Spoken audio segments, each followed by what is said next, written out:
A ratio is a quotient of two numbers, m over n, maybe m side by side with n, or n m colon between them, okay? Where m and n are of the same, and this should not be quantity, it should be of the same units. Okay? An example of that is if you're measuring, and you measure something that's 3 inches, and you measure something else that's 6 inches, you have a ratio here because your units cancel out and you're left with a 3 to 6 or a 1 over 2 ratio. Okay, so it becomes a unitless quotient. Rate is a same idea. It's still a quotient. You have two numbers, so it's m over n or m to n or m colon n. But now you have different units. Now you have different units. Okay, and these are a lot easier to come up with examples for. Somebody in 0 hour came up with the example that there's 5 toes on every 1 foot. So then we can use that to figure out, hey, if there's 30 people in this class, how many feet are in this class? 60. There's 60 feet in this class. Well, then how many toes are in this class? 60.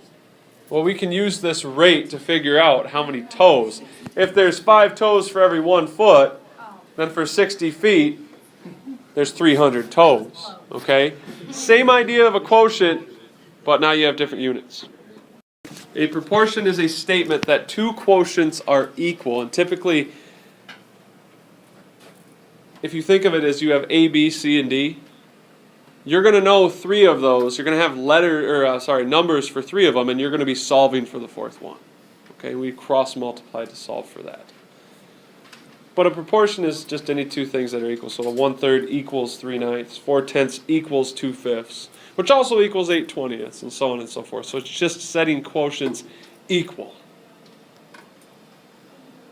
Say it a few other times.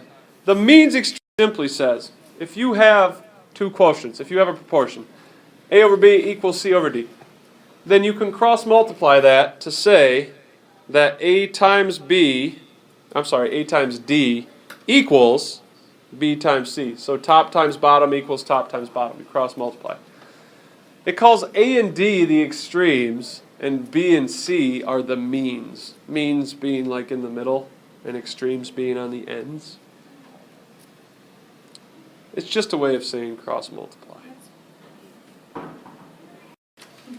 Alright, for your example, QR is 10, RS is 15, TU is 25, and we want to solve for length of UV, which I'm going to call X. So if we set up a proportion, we're going to set it up as 10 over 15 equals 25 over X.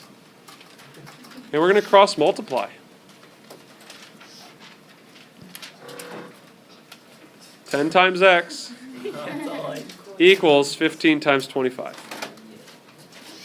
So this becomes 10 times X equals 15 times 25, which is 10X equals 375. And then to solve for X, our missing side, we divide each side by 10, and X equals 37.5.